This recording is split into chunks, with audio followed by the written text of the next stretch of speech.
This is Don't Get Me Started. This is a conversation about advertising. And here is your host, freelance creative director and creative circus department head, Dan Balser. Yes, welcome back to another episode of the podcast. I think we're in the low 300s. That's a long time, 13 years. I gave the lay of the land to our guests, and we are flipping the script today because normally, as you're sick and tired of hearing me say on here, we have these conversations after Forum. We're actually doing this the day before Forum.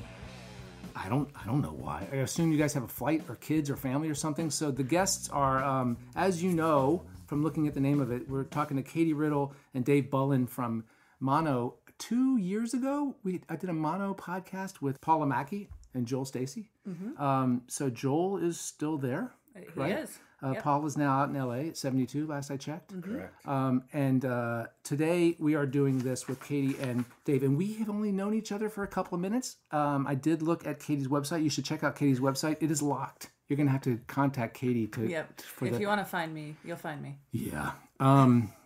Also, before we start, make sure that you follow the show on Instagram, where I'm actually having fun doing Instagram with the podcast, because Facebook feels like...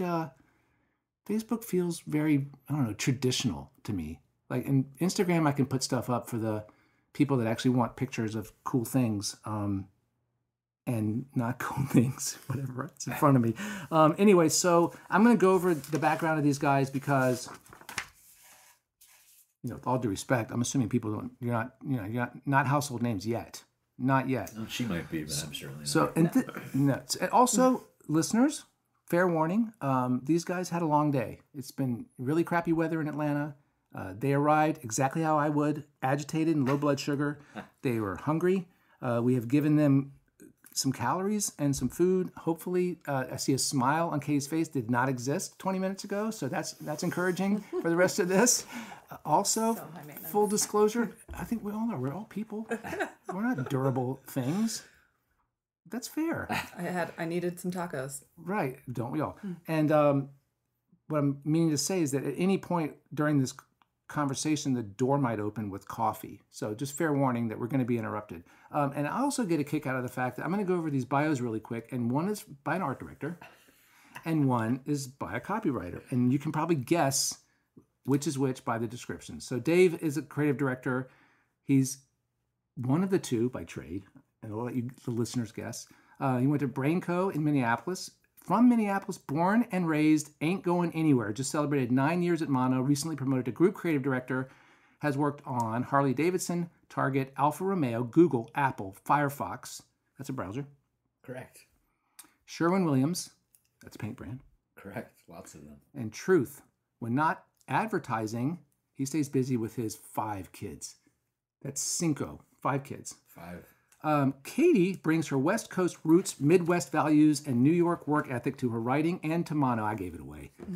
She started her career at DDB New York, where she created campaigns for New York Lottery, Hertz Car Rental, and State Farm. From there, she went to Gotham, also in the Big Apple, to catapult Denny's into the cultural conversation. Very funny commercials. Made me laugh out loud. Her last stop in New York was at 2-time Agency of the Year Gray, where her work for the Whitney Museum of American Art led to the most successful exhibit in the history of the museum.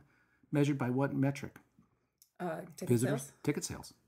That would be the metric. After New York, Katie landed at Made in Boulder, Colorado. There she helped win the Lyft business that would go on to steal big-time share from Uber. Now at Mono, Katie contributes to just about everything, but most recently created a campaign for Walmart that is projected to get over 5 billion, with a B, impressions. That's insane, dude. After hours, Katie spends most of her time chasing around her 2-year-old daughter, Cora, who is usually chasing the family dog, Ira. I feel very inferior. Right? Just so you know, this is I feel like that mine's overwritten. So not fair. You think it's overwritten? Is that overwritten? It's long. Did it feel long? Were you self-conscious during that? Yeah, a little bit. Okay. I just assumed I would give you these cliff notes and you would architect something that sounded as good as Katie's. So. Oh, so you're used to working with a writer. That's good. Yeah. Yeah, make me look good. That's good. An art director told me the other day that maybe this solution is more of a writing solution for this idea. And I was like, okay, so you just want me to figure it out is what you're saying. That's really funny. So that leads me to the question of partnership. So first of all, welcome. Thank you guys for putting up with the travel. Thank you. Thank you so much for being here to talk. Are you guys a team? You guys work together? Well, we work together, but Mono doesn't really exclusively have teams. Okay. So talk about how the partnerships work. And I'm really curious also throughout the career, what have made good partnerships for you, each of you, and how does it work now when you're working as a secondary question of the role of a creative director versus just art director, copywriter. But let's talk a little bit about partnerships and how those have worked for each of you. Yeah, absolutely. I mean, I've always been kind of a, like a spitball concepting kind of guy. So for me, having someone who's just open to that kind of piggybacking and back and forth, I think that's the key to any partnership is, hey, what if we did this? It's half baked and then they come back over the top or whatever. Right. Just it's that back and forth, and you know, it's really being kind of vulnerable with each other. I think is probably the best way that I could describe it. Where you don't know what an idea can be until someone helps you kind of shape it and form it. And I've found for me in my career, like people that can work that way are the ones that I tend to have the best partnerships with. Have you worked with people who are either defensive or know-it-all? Oh, for sure. I mean, I think in this business, that's a pretty common trait, actually, right? It's not fun. No, but I think the ones that pretend that they don't are some of the best creatives, really like hungry, eager, you know, sometimes just creatively naive even. You know? Oh, that's cool. Yeah. Interesting. Yeah. So talk about the partners you've had. So you've been in a bunch of different agencies. So talk about those relationships and how those have worked. How have they worked well and how have they not worked well? Well, shout out to all my old partners because I feel like I have nothing but love for all of them. I feel like for me to get along with a partner, we have to be able to just hang out and kind of, can I swear? Would just like fuck around. Oh God. Be around. No, I do that way too much, by the way. Like the more we're making each other laugh, I feel like the better our ideas become. So I feel like just having kind of like a very, you mentioned this, but an open relationship where you're just like, I said something, oh wow, that was really stupid, but it made you think of something else. So I don't know. I just come into it very vulnerable, like, I don't know it all. Maybe you have a solution. Maybe I've got an idea. But yeah, if we're laughing, I think that's a good sign. Yeah, that's cool. Is the conversation, and I'm just kind of thinking about all my different experiences with partners, is the conversation often about the project or often it's not, it's 20% about the project, right? I think, yeah, when as a creative, like 90% of what you do has nothing to do with what you're doing. Right. Because the ideas just find you when they find you. Yeah. And oftentimes it's in between the nonsense, really. Definitely. So let's talk about this. So you said recently promoted to group creative director. You guys both have that creative director title. Is that a title that means something at Mono, meaning like that you're overseeing work, or is it something that just basically indicates that you have a lot of experience doing? Well, I'm I guess a dinosaur by agency standards at one place at Mono. I've been there a long time, so I think some of that just comes with time spent there. But to be honest, has a job evolved or changed or morphed? Yeah, I mean, I'm not doing as much day-to-day creative thinking, you know, and to be frank, I miss a lot of that stuff. I think being in the weeds and you know, it's funny just being on this campus right now, I miss the days of just concepting like all the time. And that was always the thrill for me, is like the chase of the idea. Yeah, definitely. It was always what got me out of bed in the morning, you know. Are you going to have one? Are you not going to have one? Are they going to be good? Are they going to be terrible? I still kind of, you know, miss that to some degree, but I think as someone who kind of helps shape the work too, it's really gratifying to sit back and watch teams, and especially ones that have good partnership. It's really like one brain working together, even though it's two people. And when it's done well, it's just amazing to see. And it's like, it's inspiring in a different way to kind of observe it from the outside. Yeah, I didn't ask about that though. How big is the agency? How many total and how many in creative? Mono's about 100 plus. Okay. So, you know, medium-ish. And the creative department is like 30 to 40. So it's like decent size. Okay, yeah. Okay. So talk about that. Have you gone from being a writer to creative director? How has your day-to-day sort of function evolved and changed? Yeah, it's been interesting because for me, I'm a creative director / maker. So the creative directors at Mono still very much involved in the work day to day. So I would say in some regards, it's harder when you are doing both roles instead of kind of being able to step back and look at things very objectively. When I'm like in the middle of making something, of course, I think when you are doing it yourself, you're automatically going to like what you're doing. So I'd have to make sure that I'm not favoring things that I do necessarily. That's interesting. Yeah. Which can be challenging sometimes, but I hope I do an okay job at it. You know, I don't always think that my ideas are the best ideas. I might think my writing's the best. That's great, though. No, hey, man, you know what? That's a sign of a good writer. You have to be competitive. Yeah, for sure. Yeah, that's the thing, though. Like, being a creative director and trying to help people along, but being competitive yourself is, you know, wearing both those hats can be challenging. Yeah. I admire the fact that you're competitive, but I almost more admire the fact that you give a shit about your writing.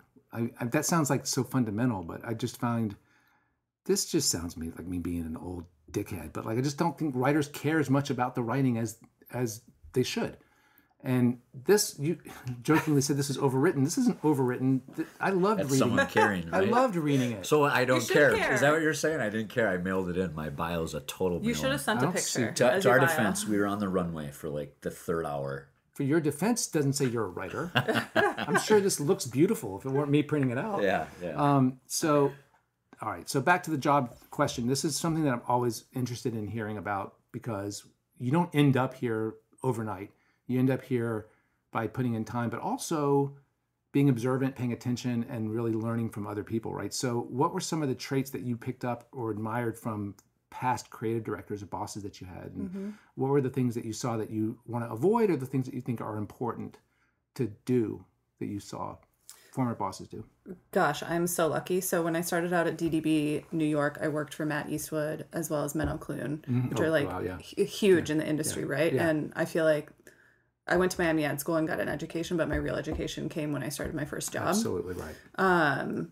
And I always remember Menno would say, win on the client's terms, which I loved because essentially... Wait, say it again. Win on the client's terms. So figure out what your sandbox is, make something you love, but if you do it on their terms, they have nothing to argue with. It's brilliant, right? How did you achieve that? Like, is that engaging them early? Is that understanding their sensibility? I think it's really paying attention to the brief and being very strategic with your work. Their problem. Right. Like understanding their business and really seeing where they're coming from. You know, I also worked for 3 years for Dave Schiff, who did all this really brilliant work for Crispin, helped start Made, just like so smart. Very similar thing. He would walk into client meetings and say things like, to the client, you know your business better than I ever will. So this isn't a veiled presentation where we come and have all the answers for you. It's like, we need to understand you better than you understand yourselves. And that's how we'll make good work. That goes right back to your word you used earlier, David, about being vulnerable. I think that's the agency approaching that situation as a partner and a vulnerable partner versus a supplier coming in to pitch and sell something, which is kind of a shitty way that we use those words. Like, we have to pitch this and we have to sell some work. It's like, it's not a great construct. I think it's not sorry to cut you off, but I don't think it's necessarily you saying we'll do whatever you want. I think you still need to have a very clear perspective and come in knowing what you think they should do, but you need to understand their business first. Yeah. No, I love that. Honestly, I think deep, dark secret of this business is agencies coming in with kind of selfish motivations about, we just want to make cool stuff for cool stuff. And trust me, I'm the first one to sign me up for that. But I think if you show up and if your mindset is like, this is right for your brand or your business, it's a totally different way that a client will perceive ideas. They no longer feel like they might be being creatively duped and more like you guys are invested in what we're doing. So Katie, you were kind of inoculated into that way of thinking early, right? That's a valuable thing. So what are some things you noticed from bosses that you thought were worth holding on to?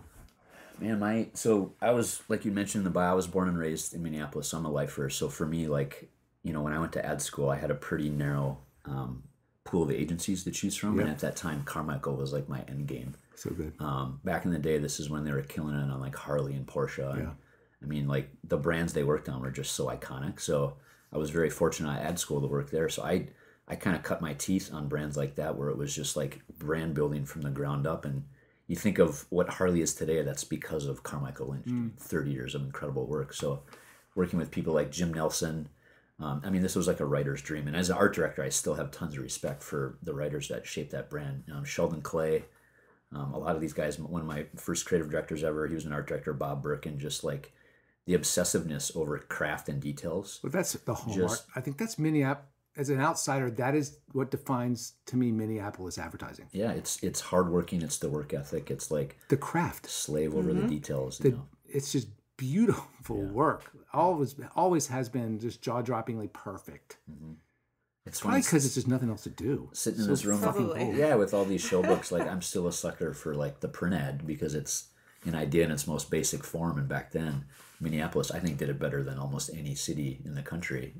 They were the absolute top gold standard when I was a student. I mean, Fallon and Carmichael Lynch were their own column in the index of the one show book. Yeah.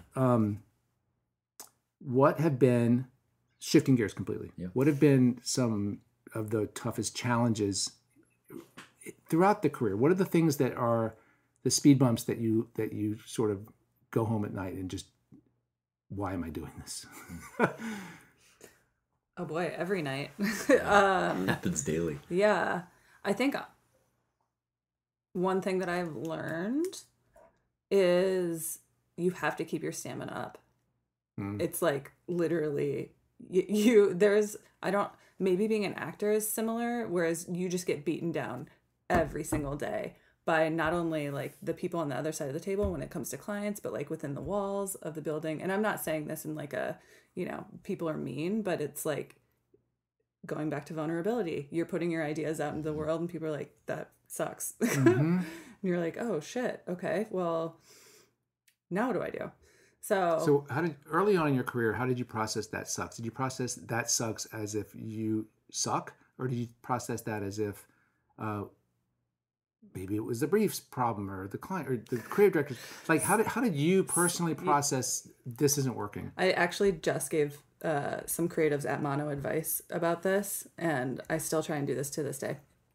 I would always say, they just didn't get it. It was like my mental trick for myself. They just didn't quite understand that one. Was above them. Yeah, that must have just been above them. And then I would just say, I would move on and really quickly be like, fine, how about these 5? So that's good. It's kind of just let your, hold on to your babies and maybe use them somewhere else. But, But that's a good thing because then then it's sort of like, well, it's not about you because it really isn't actually. It's really about that work, that moment. It's so subjective. Right.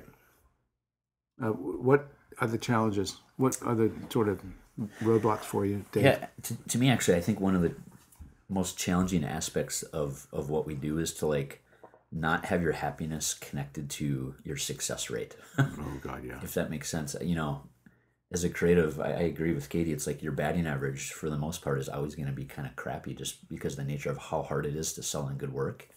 So if your emotional happiness is tied to how often you're selling ideas or how often it gets made and out in the world, that can be really hard. So it is easy to go home at night feeling defeated, but you have to come back with stamina. And to be honest, you have to outlast clients. You have to grind and grind and grind. And I think it's the creatives that have that ability to just kind of keep coming back and go back to the well and come back with more gusto are the ones that are succeeding. And it's just really hard. But I just think I always refer to it as sort of a soldier mentality. Oh, 100%. Yeah. 100%. Yeah, no, that's a really good analogy. I had a hard time with that early on in my career, actually. So you mentioned that you love ideating, concepting, coming up with a solution. What are the favorite parts of this job now? What are you excited about? What do you like about it, what you're doing now? I love it when I see a team experience the feeling that I remember having as a creative. And it's like the lights go off, the twinkles in their eye. Yeah, and I see that here too. It's really awesome. And they just realize like we're sitting on gold. And then it's just like you see it and it gets big and the broader team sees it and hopefully the client sees it. And it's like that feeling will never get old for me for some weird reason. Yeah, it doesn't. That chase. But that's one of the reasons why I still love pitches, because I think in pitches you kind of see that the most because nobody can tell you no yet. And so you're talking about like getting ready for a pitch. Yeah, like a new business pitch. Yeah. It's those late nights putting stuff together that you don't need to lose track of the time because it's just fun because you love click and the magic happens and there's just like an energy that's it's really it's kind of contagious. It's like it's great. So I love being around that, and certain creatives just have that, and it's like I want to be surrounded by those people. That's cool. Katie knows what that is. That's your you have a major in psychology. Isn't that dopamine firing? Right? Probably. Isn't that what that is? Yeah. Just a big rush. So what's the fun part? What's your favorite part of being an advertising copywriting creative director? Oh gosh. I mean, I think going back to what I was saying earlier is like the day-to-day can be really fun if you just like have this radical acceptance of making each other laugh along the way. I get really excited about making people nervous personally. I like work that's like, that's scary. I've never seen that before. Yeah. Don't take that down. Don't do that. I like hearing those challenges or like, that seems impossible. I think that's a really exciting thing to hear. It's like, okay, good. That means nobody's ever seen it or I've done it before. Right, exactly. So I have a question. This is about sort of more the work and your craft specifically, Katie. So I mentioned the Denny spots earlier, right? So the scripts, the acting, the editing, and the director. Talk about, to me, how close those spots ended up to the way you saw them in your mind's eye as you and your partner were writing those commercials. So the spots are basically 3 guys at a booth, and one guy says, the basic setup is one guy says, this is the best $4 I've ever spent. And then one of the other guys basically says, oh, really? Better than the $4 goldfish? And he smacks him and says, too soon, dude. Too soon. Right? So it's a whole series of these moments where the 2 guys harass the other guy for some stupid thing he spent $4 or $6 on. And they're really funny and the rhythm of it's really good. So how close did those end up to how you initially saw them? You understand the question? Yeah, absolutely. I'm just like racking my brain about how that process went. I think pretty closely. I mean, the Denny's client, especially back then, was really brave. And again, like that was really on strategy. Where was that? That was when I was at Gotham. Okay. So if you think about like how those spots are structured, it's all around the product we're trying to sell. So again, going back to, they had nothing to complain about when we brought that work to them. It was like, great, talks about the product, funny, boom, boom, boom. And the product being $4 meal, something like that. Like $4 meal. I can't even remember. No, that sounds right. That sounds right. So yeah, I think there was not a lot of changes. There's when some it came to really that. funny one was, this is the best $6 I've ever spent. And this guy's got this horrible sweater on. And one guy goes, better than that $6 sweater. And he reaches across and he pulls a crumb off and the whole sleeve falls off. And the third guy goes, oh, now it's a $6 vest. Yeah. It's just really, really funny. Yeah. There's a lot of maneuvering that went into that string, I remember. But yeah, we had a great director. His name's Benji. He's out of Toronto. I always try and get him. Benji, if you're listening to this, let's work together again because you were fantastic. Shout out to That's Benji. so You probably don't remember me, huge. but we had Josh Rosenblatt in common. There you go. So yeah, I think it's so vital to find the right director to bring your vision to life, right? Really, and really important. he was instrumental in getting those characters right and just pulling those performances up. Yeah, that's what I was wondering about because those spots could have gone wrong. Oh, they could have been so flat. Mm-hmm. The guy that continues to say this is the best $6 I've ever spent. The Schlemiel, by the way. That's what he is in Yiddish. The Schlemiel. He's like a guy that shit happens I to. keep seeing him on some like CBS show. Every time I turn on my TV, he's on some like crime show. So good for him. It's funny you say that because I remember we worked with this director in New York. I don't even remember what account it was on, but she had this really noticeable style where she would shoot. It was kids' products or kids were in the spot where she would have these one cut of every spot had like the top of a kid's head in the foreground. And then like for years later, you would see that. It's like, oh, she directed that one. She directed. You start you start seeing people's style. It's really interesting. Yeah. Totally. So I don't have the analogous question for you. You're waiting for me to ask you that question. Dave's got that look on his face. No, what's coming next? Yeah. Okay, so I'll ask you the next totally different question, Okay, totally I like it. shifting gears. I So like this it. is one that I have asked to many, many guests, especially senior level guests on the podcast. We've talked about a couple of traits, but what personal trait of yours, what do you think it is about you personally that has served you best so far in your career? Wow.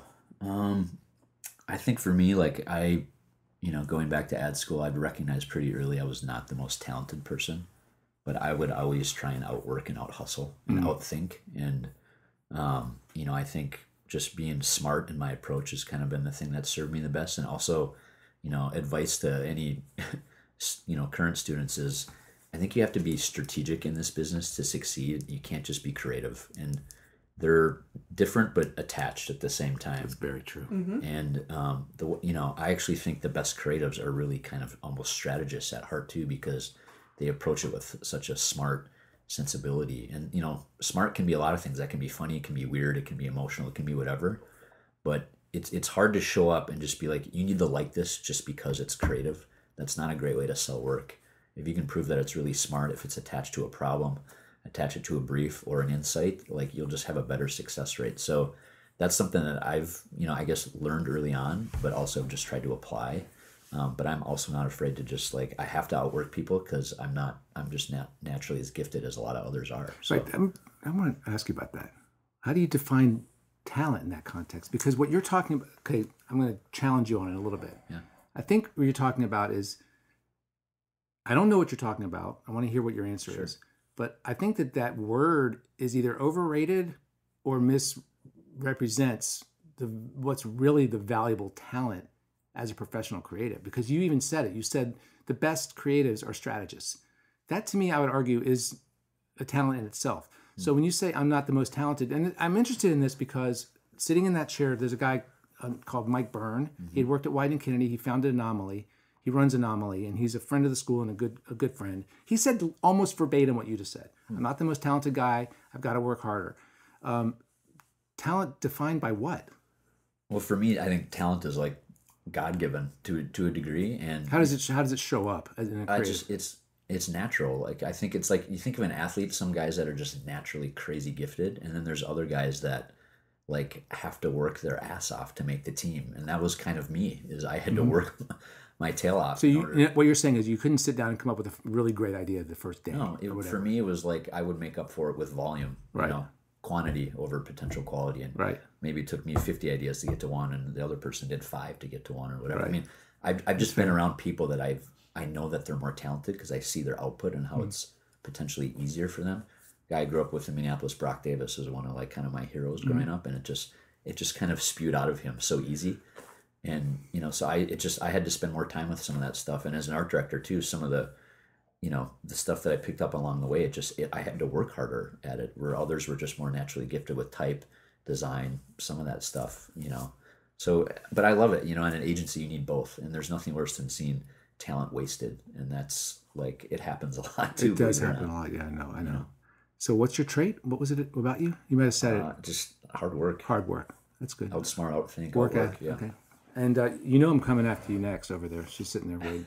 Oh boy. What personal trait has served you best? Did you not know we were going to ask you that question? I feel like this is actually a better question to ask people I've worked with. Ooh. Not me. I can give you what I think to answer your answer. Exactly, because I think it's hard sometimes to judge yourself, right? I think that answer, I can as your coworker. I want to hear your answer in a second, but I also think I asked the question so many times I've thought about my answer, and I think that my answer changes. So I think that it's almost to what's going on. Yeah, it's context specific in a way. So Dave, what is it about Katie?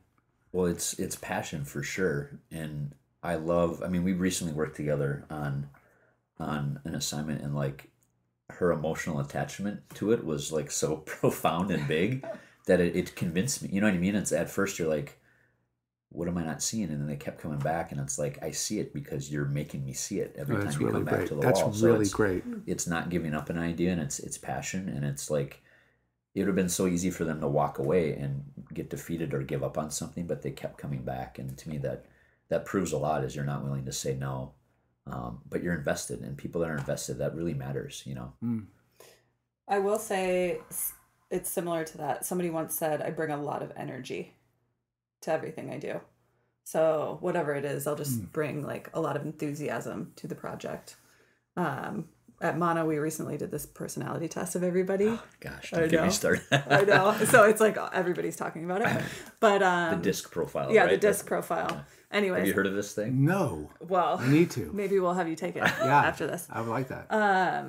Anyways, I'm a DI, which is like this combination between somebody who's like incredibly decisive and knows exactly what they want and really determined. Dominant. Dominant. D, dominant. Bold. And I is very like personal, outgoing, like inclusive, so. So it's like, it's exactly what you said. It's like I'm very passionate, but also like driven and determined to kind of bring you up to my side. I'd say those are extremely valuable in advertising. So knowing what you know now, if you could go back to the day you graduated from Brain Co. Correct. What would you whisper in young Dave's ear the day you graduated? Get the hot seat. Wow. We're coming after you next. Great question. That one I think also changes. That answer also changes for me. What would I whisper to me just graduating that I know now? Dave, we just put a presentation together about this. No, I know, but there's so actually one thing I think is like patience. I mean, we were talking earlier before this. I think with the process of going to ad school, this is it. I think being a creative is literally a process. Whether that's a process to get through school, a process to get a job, a process to hatch an idea. And I really believe you have to trust the process, right? And you can't, there's nothing, I've been doing this, 15, 16, 17 years, and you can never cheat it.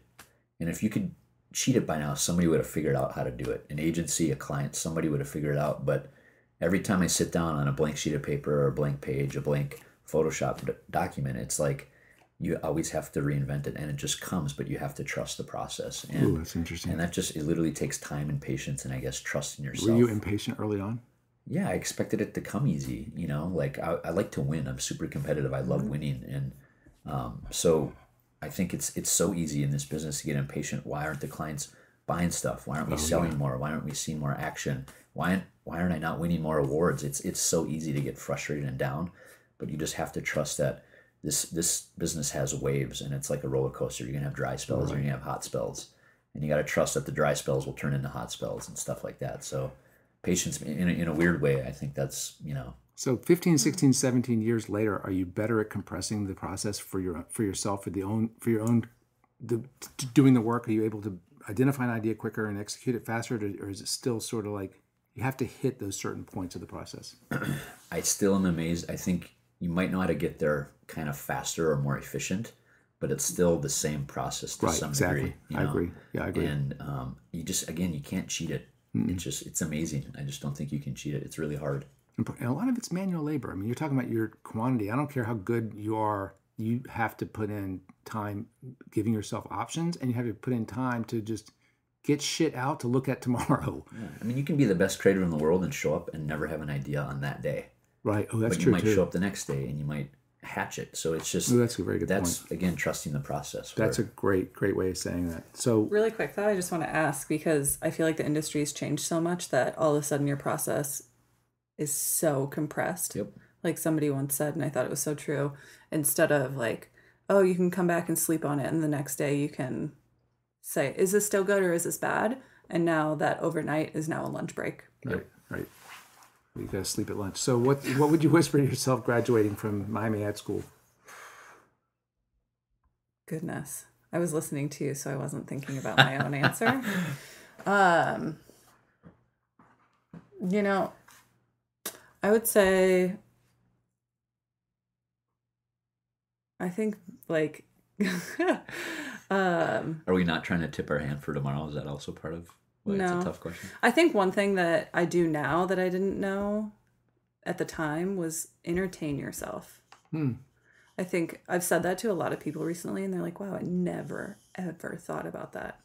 Because I think if you are entertaining yourself first, you are probably doing something that somebody else will like. And you're having fun doing it. I think better work comes when you are having fun. If you're not having fun, it is way harder to do the job. There's no doubt about that, for sure. Thank you guys for talking. Absolutely. Thanks for having us. I told you this would not be difficult.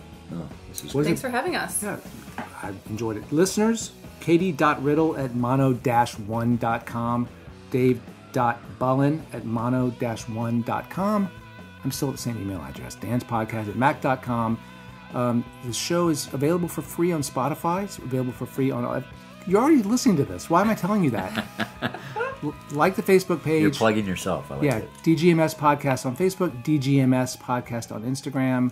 I think that's all. I think we're good. Thank you guys again. Thank you. Listeners, thank you. See you again in 2 weeks. Bye.